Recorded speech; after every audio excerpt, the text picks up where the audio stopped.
This is Kanzenshuu, the podcast, episode 482 for the week of July 5th, 2020.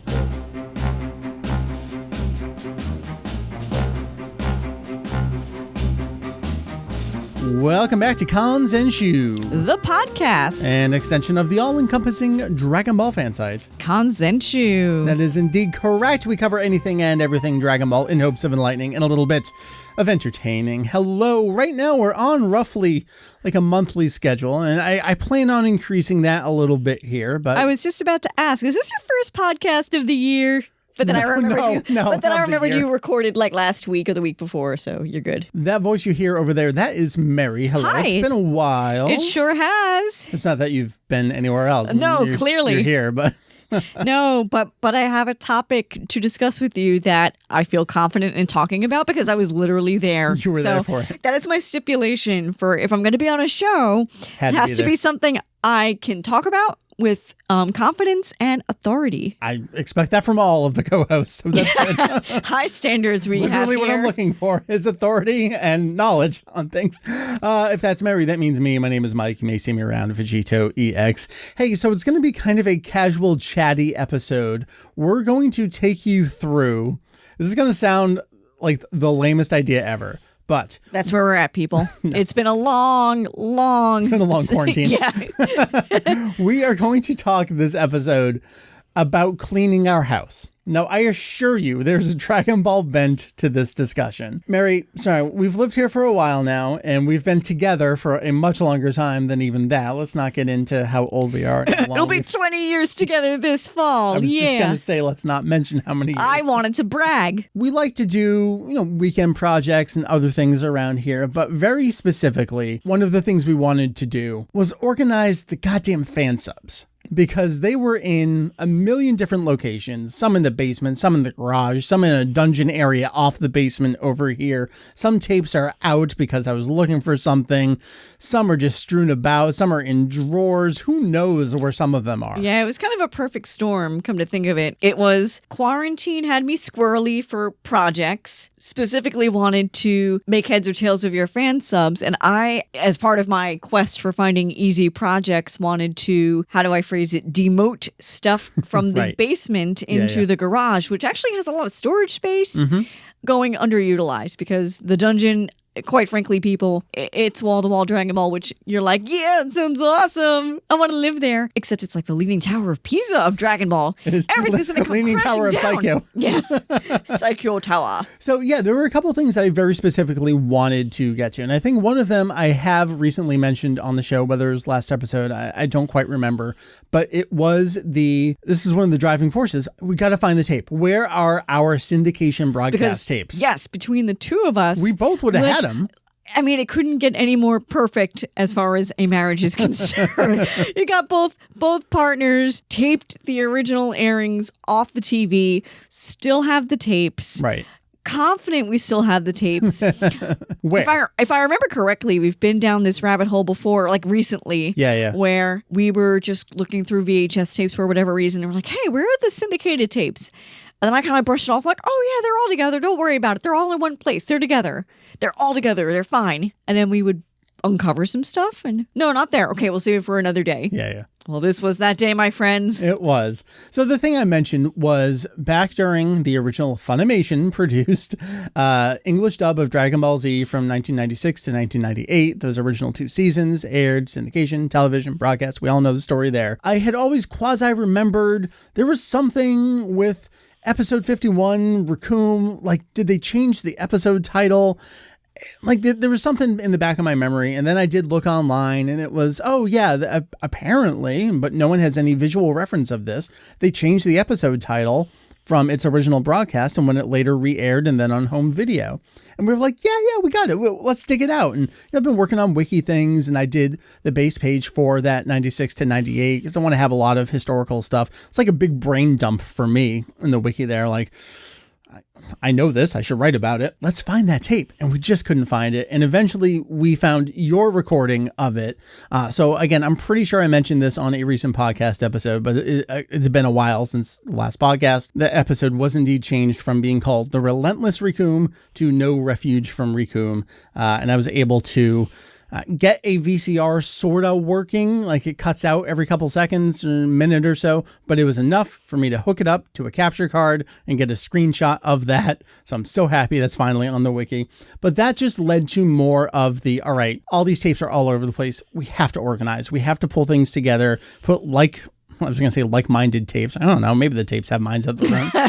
Apparently they do, because it went and got itself lost for They a got while. up and walked away and found a different place to live. Get them all together, fan subs together, commercial official releases together. Taped off the TV together. Right. Let's just get them all together in appropriate bins, safely secured. Actual bins, not cardboard boxes like they have been since our last move 11 years ago. 12 years ago? What year is this? 11 years ago. Right now, I think it's 2056. Yeah. Who knows what year it is right now? So that was one of the driving forces. And then we decided we're going to do more. Like there's so much Dragon Ball stuff down here. We were going to clean the basement anyway, but we really emptied out boxes and bins of magazines and stuff and just things accumulated. I really was looking forward to finding some specific figures that I hadn't seen in years. I forget, did you find them? Yeah, they're right there on the wall now. Oh, that's right. It's those guys. I don't know why I thought what you were looking for, and I apologize for my headcanon. Yeah. I thought you were looking for Krillin with a bazooka. We did find that too. Okay. But we're going to talk about all these things we found. This is our topic this week. Oh, okay. We're already into it. I'm We're sorry. already into I didn't it. mean to jump the gun. No. This is exactly how I wanted it to go. So if you folks are looking for, some of the traditional Kanzenshuu stuff where we tell you some information about the series and production you never heard before, well, this is not that episode. This is a vacation from that, folks. It is. Get ready for a freewheeling conversational bonanza. We'll be back at you very soon with that kind of content.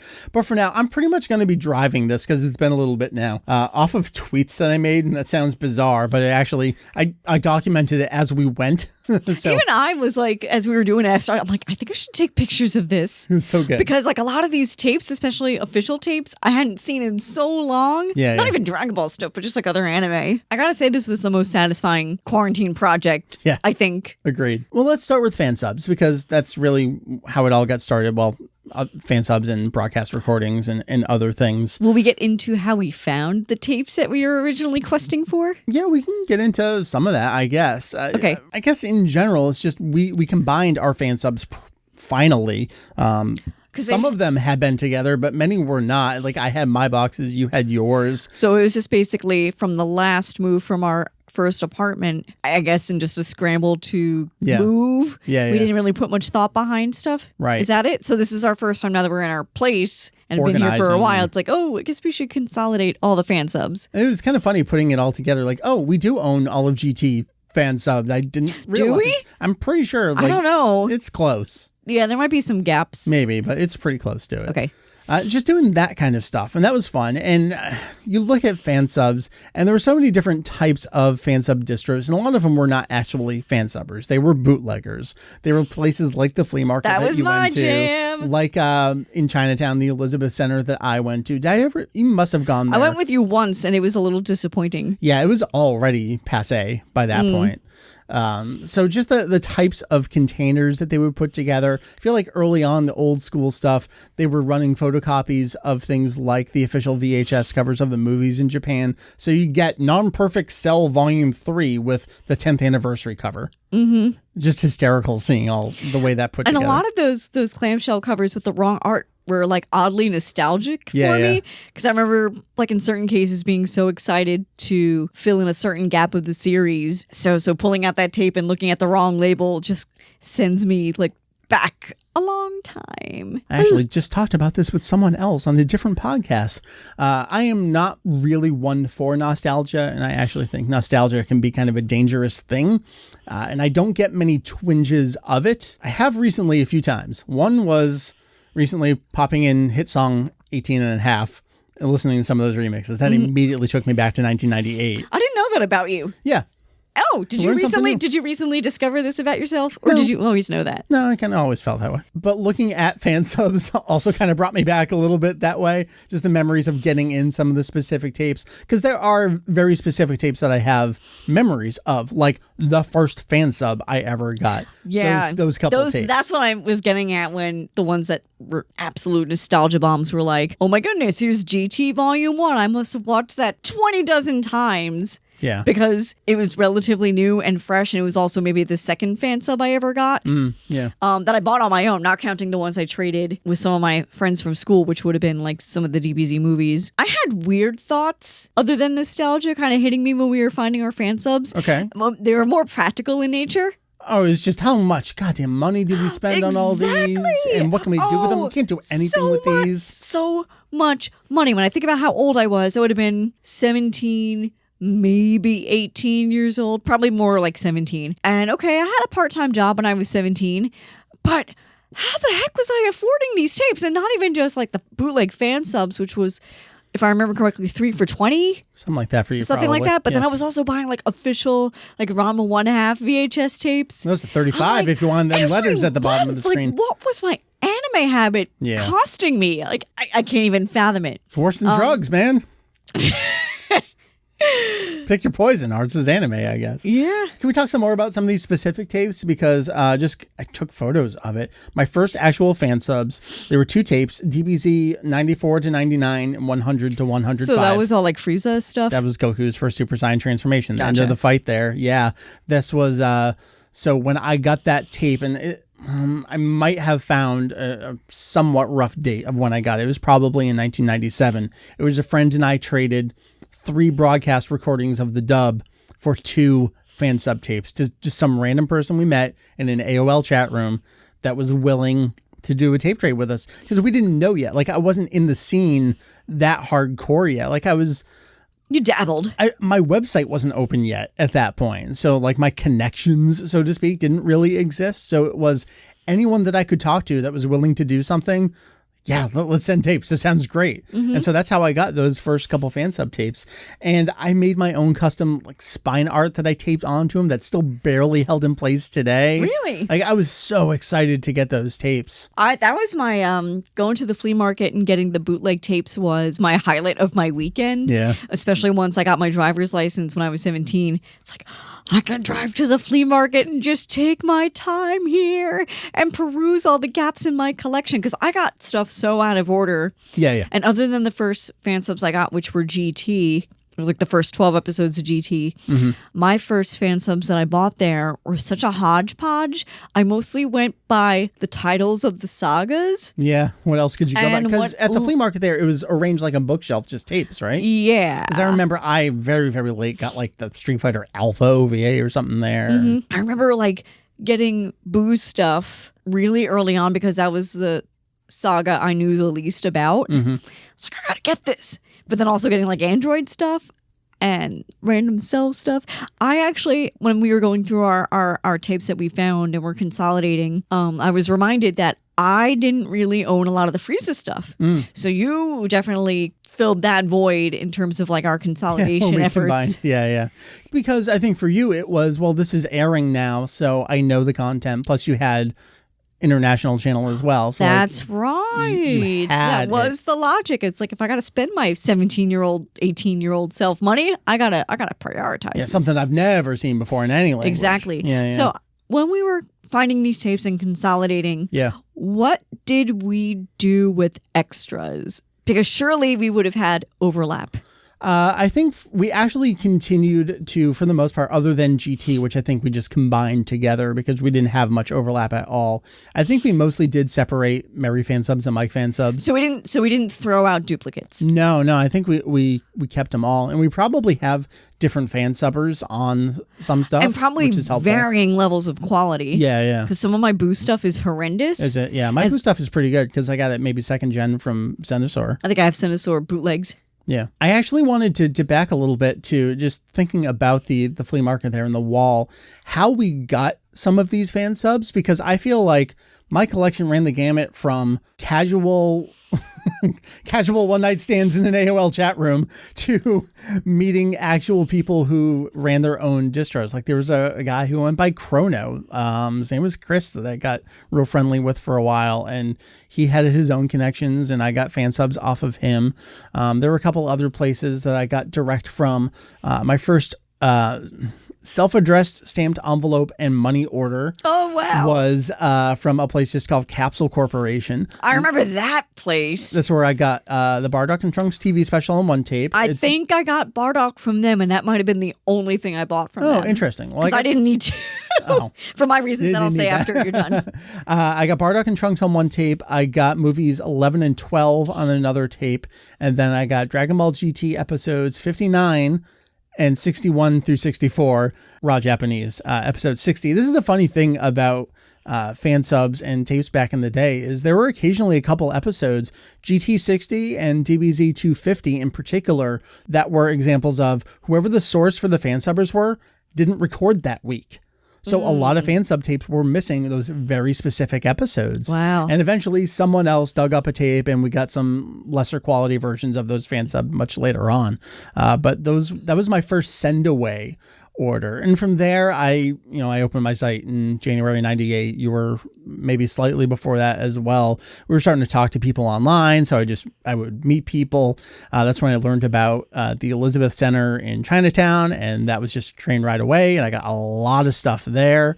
And I still did some mail order things. For you, was it really high school, friends in school, and then flea market? Yeah, I had a very different angle in terms of my exposure to fan subs. And when you think about how young we were and how niche this is, the fact that two people can have such differing experiences is actually kind of neat. You say niche, but I actually think it was incredibly widespread. Well, I mean, I think so. I mean, think about me and how many schools I happened to go to growing up throughout my life. And no matter where I was, there was always a scene like this somewhere. And what's funny is that I feel like I didn't go out of my way to find these people. I wish I remembered school a little bit better. Yeah, it just kind of happened that way. Mm-hmm. So my experience was, and I think I've said this on this show several times, mostly watching on TV and then casually finding other people in classes that would talk about it and then them saying, oh, well, did you know about this flea market place in the next town over?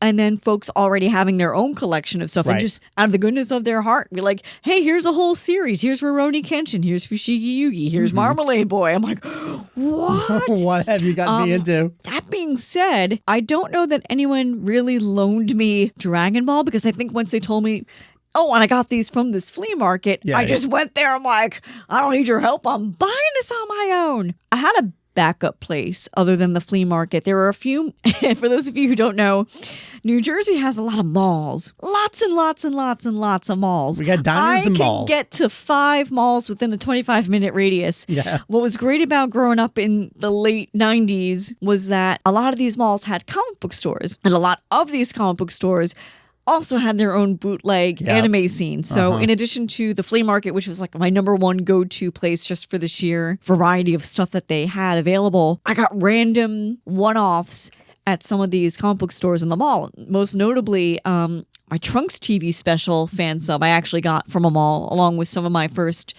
Sailor Moon movie fan subs. I think I got Sailor Moon R movie the same day I got the Trunks TV special or something like that. My exposure to fan subs was trading with friends, but not Dragon Ball, and then buying them from the flea market. I never really bought any from New York because I didn't need to go that far to get any of that stuff. Like I said, I think I only did the mail away once where I was like, I need to get the Bardock TV special. Maybe not even that one because that's such a common thing. I have to imagine I would have gotten that from the flea market. And plus my parents were not quite so keen on me buying stuff off the interwebs, but eventually I must have nagged them enough that they let me do it. I want to talk about some of the other tapes we dug up. We did mention the broadcast recordings. So this is one of those where I'm still sure there are some other tapes somewhere because I only found one, maybe 1.5 of my syndication recordings, but between the two of us, I think we do have a complete run. I think so too. And it was definitely a situation of 1 step forward, 2 steps back. Because I would find something like, this is it! This is it! Like I found my Sailor Moon. Dragon Ball Z Volume 3. And I found, no, that wouldn't have been possible because they all would have been together. No, they weren't. That's so They weird. absolutely weren't. I think it was more like I found my Sailor Moon taped off the TV tapes. I was like, this is it because they all would have been together. But then I was like, well, no, wait a minute. I found Sailor Moon. I didn't find DBZ and I didn't find X-Men the Animated Series because I kept all of that stuff in my head canon. All that stuff would have been together. And it wasn't entirely. I think we found your Z 1 through 4 and I popped in 4 and I'm like, this isn't laid enough into season 2. I need literally the very end of season 2. We did end up finding it. I found it in the dungeon. In a separate box. In a separate box. It was all the way in the back. And I was like, this is why, from now on, if there's something we even remotely need for research purposes, it is not going in the back corner of the dungeon. Yeah. It is going to be more upfront and obvious. Well, they're all together now. That's good. Yes, they all are a happy family. Some of the other things I was looking for were my international channel recordings. Some of the stuff I've been doing on the wiki is a lot of American television history that isn't necessarily documented well. Things like the International Channel, things like Nippon Golden Network that we thought were fansubs, but was actually a legitimate subtitled version of Dragon Ball Z broadcast in America before Funimation existed. So a lot of that stuff I was able to dig up, get screenshots for projects I'm working on. That was great to just have that all together. I didn't realize you had a international channel taped off the TV recordings. I did from college. That's the only. I didn't have it at home. Right. I feel bad because I would have been there. Yeah, you were there. Because I watched International Channel when I was a kid, like living at home before I met you. Yeah. I didn't have it at home. I only got it when I went to college. So what I've been able to find were 2 tapes of International Channel, which is actually the end of the Cell arc, because that's why I was so excited to watch there. I also know, and I can't find this tape, I remember it was some kind of break, the Afterlife tournament, the Aneyo Ichi Budokai, which is only 4 episodes. I think it feels so much longer than that. I know, it feels like, no, it's actually pretty good. You're going to hear more about that tournament in the future on the show. I remember setting my VCR to record it because I think it was over a spring break or a winter break or something like that. And I was like, I need to record this. I actually hadn't seen it yet. I didn't have it fansub. Where would you have recorded it? The International Channel at college. No, I mean, like, so you were not in your dorm and you recorded it at your dorm? You could set a VCR to record a date and a time, and it would do that. Crazy technology back in the day. I know. And that's how I first watched the Afterlife tournament. I don't know where that tape is. I wish I could find where that was. Maybe someone borrowed it. I did lose some tapes in college. That may be one of them. The aforementioned fansub of movies 11 and 12. I had those, though, so. Big Mike borrowed that tape, and I never saw it again. So that was really unfortunate. Don't worry, I got your back, bro. I got those tapes. I got every single one. I mean, yeah, but that was my tape. I know it was yours. I don't know if yours has the I am the instrument of your defeat translation in it. Mine has the one with cursing in movie 13. Oh, yeah, I have the Anime Labs movie 13 as well. Okay. Anyway, that was pretty much tapes. There's a lot more stuff that we did and dug up and I wanted to talk about, but that was the fansubs and the broadcast tape stuff. You mentioned the Krillin with a bazooka earlier. I didn't mean to steal your thunder. I'm so sorry. But I did want to talk about some other figures, and this is one of those Mike's a broken record, and he only has like a dozen things that he ever talks about, but I enjoy this so much. And yet you say you're not into nostalgia, so. Yeah, I know. Some of the earliest merchandise for Dragon Ball Z in America was actually a release that Bandai did of the Japanese Super Battle collection. And so, Meri, you're looking at 4 of them nailed up to the wall over there because I'm not going to lose them again. They're beautiful. They're beautiful. They've been crucified. People don't necessarily remember that these came out.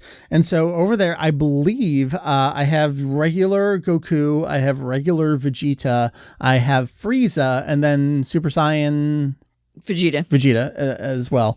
What's notable about these, and I love showing this, is Frieza had not yet appeared or been mentioned in the television series, but when they brought this material out over here, naturally, how would you spell Frieza? The right way. The right way with 2 E's, and that is indeed how it was written here. It's so beautiful. It's a gotta lovely say, thing. is anyone selling this online? I would love to know the worth of this thing. I don't know. I will tell you that some of the other figures that we dug up, there's not much to those. I just love that those existed here. So I have, for years now, I've had my fast-kicking Krillin. I love him. Available. I have him too. You do? Yeah, now we have 2 of them. There's one behind that Dr. Slump thing over there, and then my other one here. So when the original Dragon Ball first came out here in 95, Funimation released 3 main figures. There was staff-slashing Goku, fast-kicking Krillin, and sword-swinging Yamcha. I wish I had Yamcha. I have Yamcha, and I didn't dig him up. I have never, ever, ever seen that you had Yamcha. I had all 3. I bought all 3. In a box? or by himself? Like just No, hanging out? I open the boxes, so they're standalone. So I've always, I don't want to say I've always, but since we moved in here, I've known where my fast kicking Krillin is, and I'm always taking photos of him. I like arranging him. He's great in outdoors photos. But I hadn't been able to find the other two. We did find Staff Slashing Goku, so I got him behind me. I'm telling you, I don't ever remember seeing Yamcha. I had Yamcha. He's a three. figment of your imagination. Nope. So anyway, you're talking about how much is this stuff worth? Yes. I found at least just one listing that has all three still in their box that someone's trying to sell for about $100. And I actually don't think that's too unreasonable. No, I for think that that's stuff pretty that's fair. well over 25 years old now at this point, still in their boxes. That's pretty great. They did release some other little figures after that, but those were like the big three that. The first real merchandise here in America were those three figures. And I know I've tweeted a commercial for them on the Kanzenshuu account. So if I can dig it up again, I'll link I that remember here. that commercial. What about this Frieza spelled the right way in a box? There's not much to it beyond that. It's No, I want to know what it's worth. Oh, you want to know how much I it's want to worth? know. No. So some of the other things I like to harp on is just how successful it was during its syndication broadcast. Again, Mike only has 10 to 12 talking points. This is number 4 down the list. I think there's a lot of revisionist history about how successful it wasn't. No, it actually was at the time. There was so much thirst for Dragon Ball that comic book stores and other places, they were importing merchandise from other countries. And so one in particular that we dug up here, I don't know how to pronounce the word. I'm really bad with Spanish, but Super Guerreras. Oh, I remember those. I bought a bunch of from one of the comic book stores at the mall. So what is Zap? Is that a comic book store? Zap. That was I guess I must have bought that. You must have bought that Or one. maybe we were already dating at the time and you came with me and bought that, but that was at the Freehold Mall in Freehold, New Jersey. And so this is a scene from movie 12 that you would have purchased while the syndication broadcast was still happening. I mean, there was so much demand, and there wasn't really anything out there beyond this first line of the Super Battle collection. Eventually, Funimation started working with places like Irwin and would release some more figures. I think some of them were actually French molds. Then they did another line of the Super Battle collection. People just wanted Dragon Ball stuff, and there were some tapes coming out, and there was Final Bout that didn't have a very large print run. And so like, all right, we got to get the Mexican figures. Let's get them in here and sell them. So in terms of like our cleaning journey, where are we going with this? Just that we found a lot of these figures that you were like, where the heck are they? And they were still in their boxes. So other than Krillin with a bazooka. Well, that's what I want to mention. And I don't remember exactly what year it is. I think I did a news post about it originally. You did. When I it remember. first came out. And I think that was pretty popular.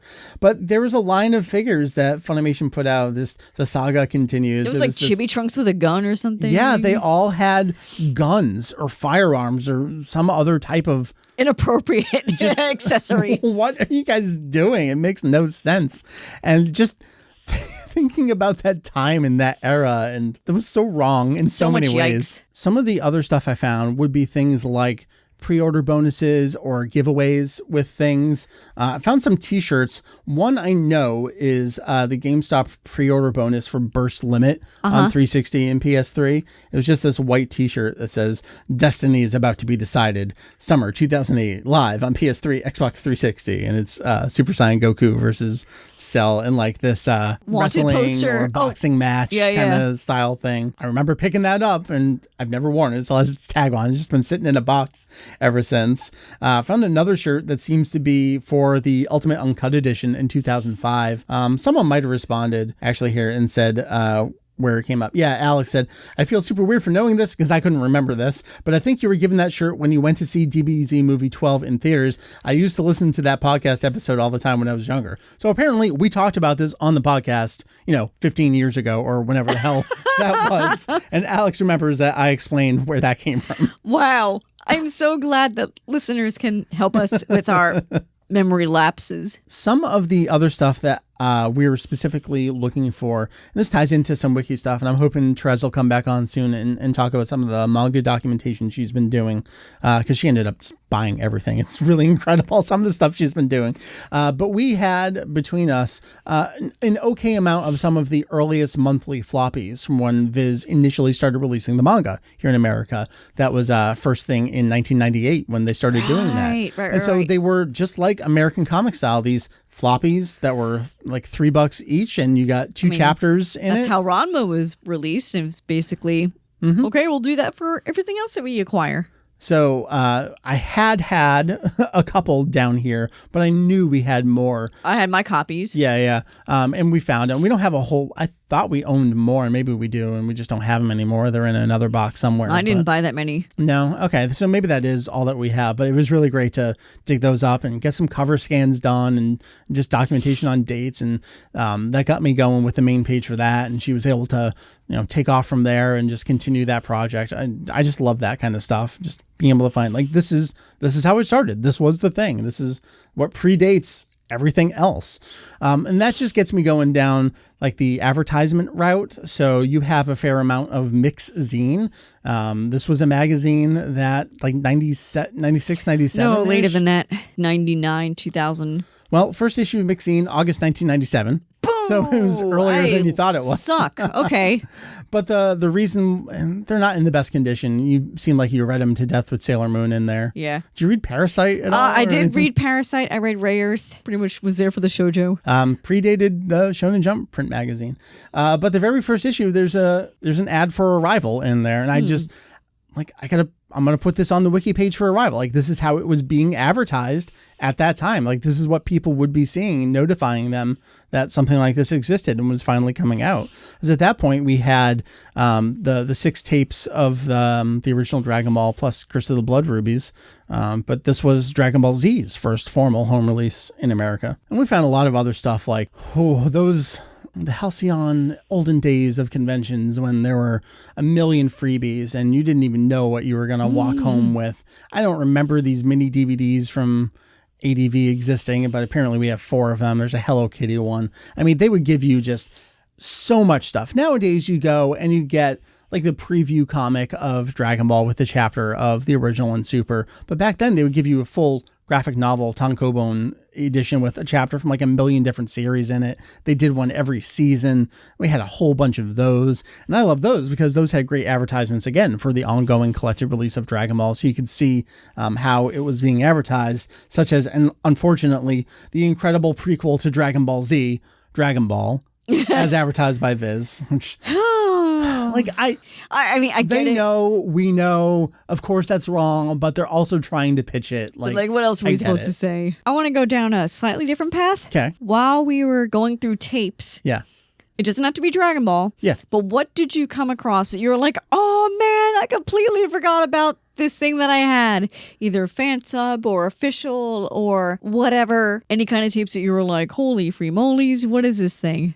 Just some of the stuff from early Anime Club days at college. Apparently, we own all of Bubblegum Crash subtitled on VHS and their original clamshell cases. Like, I wouldn't say we own it. I think a former president gave it to us or something like that. There's a lot of stuff like that.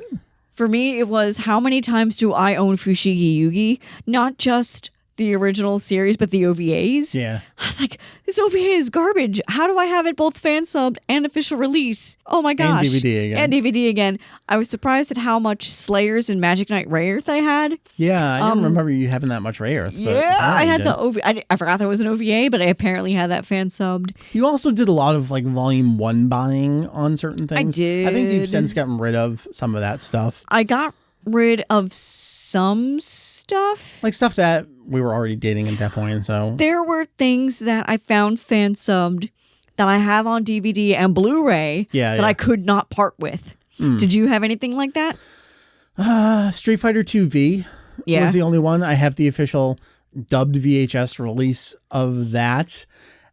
a lot of it was gifts, that kind of thing. Like, I'll just keep boxing it up. My Flame of Recca fansubs, those are first gen from the actual fansubber themselves in nice slipcases and labels and everything. Yeah. I don't have it in my heart to get rid of those. Your Flame of Recca fansubs were very similar to what I got traded to me. Yeah. In high school when I would like watch shows for the first time. Like there were those nice, like crisp, like no graphics. It was just the text label and the quality was pretty decent. Yeah, I think watching Kenshin for me was like that, and Marmalade Boy and Fushigi Yugi was all like that. I had more Sailor Moon than I thought I did. I had a lot more Sailor Moon than I thought, and those are the ones I could not part with. Oh, okay. Because a lot of those were like gifts, and a lot of those were ones I was pining for, and even though I own those like 3 times over, I'm like, I can't throw these out. Like, give it another 20 years, maybe I will throw them out. Yeah, those were the ones I was like, oh, I'm happy seeing these labels. Because the Sailor Moon labels were so much prettier and nicer than the hodgepodge Dragon Ball ones. There was a bunch of other stuff I bought, but just trying to remember off the top of my head, like majority of my fansub collection was Dragon Ball, some Sailor Moon, early part of Kenshin, all of Recca. What else? By that point, official stuff was also starting to come out a little more often too. And then, I mean, DVDs really started taking off in 2000. So I would wait at that point. Like Kenshin in particular, I stopped buying because it got licensed. And like, well, I'll just buy the DVDs. You know, I'm in no rush. For me, I was surprised how many fan subs I kept buying, even though official releases were coming out. Yeah. And then there were a lot of shows that I was surprised at. I bought the official release at all. I was like, why did I buy this? I had a lot of Tenchi Muyo Universe. I was going to say, both of us own Tenchi Movie 2, which we don't. The first Tenchi movie is a fucking baller. Yeah, it's great. Yeah. I'm like, why do I have this other Tenchi stuff? It was weird. I was like, what? I guess it was because it was there at the time. Yeah, it existed. Right. Exactly. Oh, Utena, which I loved. I remember I borrowed all of that fan subbed. So it was one of those things where, okay, if it's fan subbed, then I should buy the official release. Mm-hmm. I was surprised I still had the official VHS releases of those. Oh, wow. And that was another one I couldn't bring myself to throw out, even though I own it on DVD twice and Blu-ray twice and Region 2 once. Yeah, that's true. My love for Utena runs deep. I remember we found, I think, a couple of the Sci-Fi Saturday anime recordings. I had a couple of those in there. That was probably more you than me. Yeah. Some other stuff that I bootlegged, like from Blockbuster. Ah, yes. Dream job. Yeah. I think that's mostly it. I think that covered most of what I wanted to chat about. The tapes, the action figures. What would you say our coverage is of all of Dragon Ball Z and GT now that we've combined forces? Fan subs? Yeah. Well, the funny thing was, one of the pictures I tweeted was undetermined point in time, but my handwritten fan sub list of what I personally own. Oh, okay. So it wasn't a whole ton. Of the original Dragon Ball, I think I was the only one who had any, and I mostly only had the 23rd Budokai. I owned none of it. Okay. So I think that's the only fan sub coverage we have of the first TV series. Okay. Beyond that, it was just official releases. I owned nothing of the first arc because my reasoning was this is airing on TV in English, so I don't need it fan subbed. And I've watched it raw on the international channel, so I don't need to see it. Sure. I have a significant portion of the Zion arc. I have the first 5 episodes. I think I skip a little bit, and then I continue picking up with NGN versions toward the end of the fight. But kind of like you, I also was prioritizing. I don't think I have a lot of the early Namek stuff. I just don't have it. I have none of it. The only thing I have from that arc is when Goku goes Super Saiyan. Yeah. I have a fair amount of the later portion of Frieza. Then I think between the two of us, we have all of Cell and Boo. I had more Boo than you did. No, I had a lot of Boo. Oh, did you? Okay. I had a lot. I had like I've already forgotten what I saw. All the Great Simon stuff, right into the tournament, right into the Boo stuff. I have a gap. I have a weird gap. I'm missing Vegito, which is hilarious. I had that. And then I had the end of the series, and then I had GT and Bits and Drabs. And then I think between the two of us, we mostly have all of GT. When I was putting those tapes together, I was like, oh, I'm kind of surprised how well this is coming together. So when all's said and done, I think we probably have 75% of the show. Not counting Dragon Ball. Actually, maybe a little less than that. I think so too. Maybe 65. I'd have to do 70. the math. Someone run the numbers on that. Someone do that for us. I didn't get very good numbers, but again, when we got into the series, it was 95 for you, 96 for me. And then Funimation came around, and then we started getting DVDs in 2000. Would it have been 95 for me? I thought it would have been 96 because I watched Dragon Ball. That was 95. You sure it wasn't 96? Who are you talking to? I don't know. I'm talking to some guy who knows something about Dragon Ball. I remember I saw it randomly on TV when I was watching Sailor Moon at like 6 or 6:30 in the morning. Dragon Ball was fall 1995. Dragon Ball Z was fall 1996. So I'll put it this way. I was aware of Dragon Ball and casually watching it in 95. And it probably wasn't until 96 that I was like, whoa. Yeah. It's so funny. Can't believe you just questioned me on this.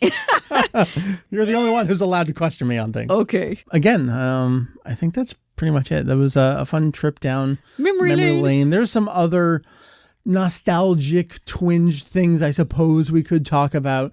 There's a lot of folks who come out of the woodwork when we have conversations like this are like, that's all I want to hear. Just keep doing things like that. I don't think I can run an entire podcast like that, but no, I certainly enjoy it. Every once in a while is fine. It's okay. Because then it reminds me of just being so delighted. Yes. Coming across new discoveries as a kid and how infrequently that happens as an adult. That's the key word there, discovering. Is back then everything was new, everything was unknown, everything that you learned was new and exciting. And your brain is a sponge. Yeah, I mean, that stuff, I could probably repeat dub episodes, Z episodes 1 through 4 verbatim to you with musical cues as well. Yeah, and that's both. not the show that I watch anymore, but because it was just that time at that age, I could totally still do that. Me too. Again, there's some of the other things I could probably do, something related to the music. I mean, you and I would sit there with our Winamp skins working on our websites. That for me is a very specific feeling. Yeah. Of just thinking about what else am I ignoring in my life that I'm working on this. It's like, okay, I'm ignoring my homework. Mostly homework. Mostly ignoring social. You didn't even do homework in college either. College is different. College, you can get away with fudging it a lot more than you could in high school. I'm still bitter over that half a grade level difference for Tale of Genji. What can I say? I'm just naturally gifted. I read Tale of Genji. You didn't. I realize I've watched enough soap operas in my day. And seen enough anime. And watched enough Fushigi Yugi that I can I see where this is going. Oh, I can write a fanfic. God, what were the big books I wrote? Tale of Genji, Rising Sun, Kokoro. What were the other? A couple other ones. That was a long time ago. It was like 3 Discourse, 3 Drunkards. I forget what that one was. Man, you should have gotten the A. Yeah, right. I read the goddamn book. I read Kokoro and that was it. Oh, that's a tough read. I still read that maybe like once every decade. It's tough. Yeah. You want to have a Eastern literature discussion podcast? We could probably do that. We'll have to charge extra for that one. It's going to be a limited audience, I think. Well, Meri, thank you. I know it's not often that you come around these parts, but you're always welcome. These parts of the basement. I feel like there should be a sign on the door that says no girls allowed. Kind of what it feels like. That's not true. No, I know it's not. That's Meri. My name is Mike. Again, you may see me around Vegito EX. Pictures for this stuff, just go browse through my Twitter feed. Unfortunately, that's the best thing I can tell you. Twitter.com/Vegito EX, and that's Vegito spelled properly. VEGETTOEX. There's no I in Vegito and there's no I in Frieza. Before we truly go for real, I do want to mention some content that is recently up on Kanzenshuu. Juicy content. A lot of good work going on. I'm trying to publish some stuff while other stuff is being worked on behind the scenes. Mentioned that video of the title change for the Raccoon episode. That was like last month or 2 months ago, something like that. I did recently put up a giant feature that I worked on off and on for months. I'm extremely proud of and has a satisfying ending with a heart-wrenching tale of events in between. Is this the tape? This is the tape. Oh! The 1994 version of Curse of the Blood Rubies, which is nearly identical to the final commercial release in 1995, with the exception of Funimation seemed to be hedging their bets and used Harmony Gold names for the production of the tape, with a couple minor differences as well. There in 1994, which would have been the very first thing they did when they became a company that year, and then slightly changed things up in 95 from Zero to Goku yet again in a slightly more different way. I would love for you to check out that article. A lot of people helped me with that, and again, there's some devastating turn of events over the course of that article. But, we know what we know now, and that's an okay thing. Another article I recently wrote up on the site. I love the Galactic Patrol. And so something I've been wanting to write about for a while is there's a lot of questions that people ask with regard to the latest arc, which, Meri, you haven't even read. No. And I've got Why should I? I've got the Kindle loaded, ready to go with this entire arc. You should read it. People want to know, before we learned things, why didn't Merisu ever show up and help any of the prior villains or anything like that? Like, he's a Galactic Patrolman. Why didn't he come do things? I explain everything perfectly in this article. Wow, if you do say so yourself. If I do say so myself. The real bent of it is, what does the Galactic Patrol actually have on file about planet Earth? Because it seems to change a little bit, and the history on that actually predates Dragon Ball Super, predates Jocko the Galactic Patrolman, and actually originates in Gia, which is the second entry in the Galactic Patrol ongoing saga. And that, unfortunately, does not have an official English release. Sachi-chan does, only digitally, if you were a subscriber to Shonen Jump Alpha in 2013, I think the year was. But Gia has not come out here, and it probably won't, I think, because there's a blowjob in it, and that's a hard sell for a Toriyama manga. It's also Katsura. But I got Julian to translate some panels out of that, so we have some accurate translations, because the scanlations are not accurate on Gia for a variety of reasons in a variety of ways. So we got some real good information in there that I'm really proud of, and I'm sure like 5 people will ever read it and find it enjoyable or interesting, but I had a really good time working on it, and I got a couple of good responses, so I'm really appreciative of that. Other than that, we're still trucking along. There's a lot of wiki work. I've already recorded one check-in. I think I have another one scheduled for tomorrow. So whether it's next week or the week after, you do have another podcast episode coming your way with what people are working on. But we don't just talk about what people are working on. We also do what's something cool you learned that you can hear now and learn about now ahead of things being published on the site. That's a bent I like to go with on these. So look forward to that. That's a good angle. That all being said, I think that covers it. www.kanzenshuu.com. That is kanzenshuu.com. One person I didn't mention yet this episode, Heath. He has been plugging away at some really cool, I'll say, visual stuff for the website. Great. So look forward to that. I don't know what the status is, but he's really happy with what he's worked on, and I've approved everything that I've seen so far. Not that I have to, but I appreciate that he asked me before he publishes things live. That's how we like to work. Yes. The courtesy Consensus. That's it. So thank you. Visit the website. Thanks for checking out the podcast. Kanzenshuu. Visit Mike, Julian, Heath, and all our friends and family. We'll see you next time on the show. Thank you. Bye-bye.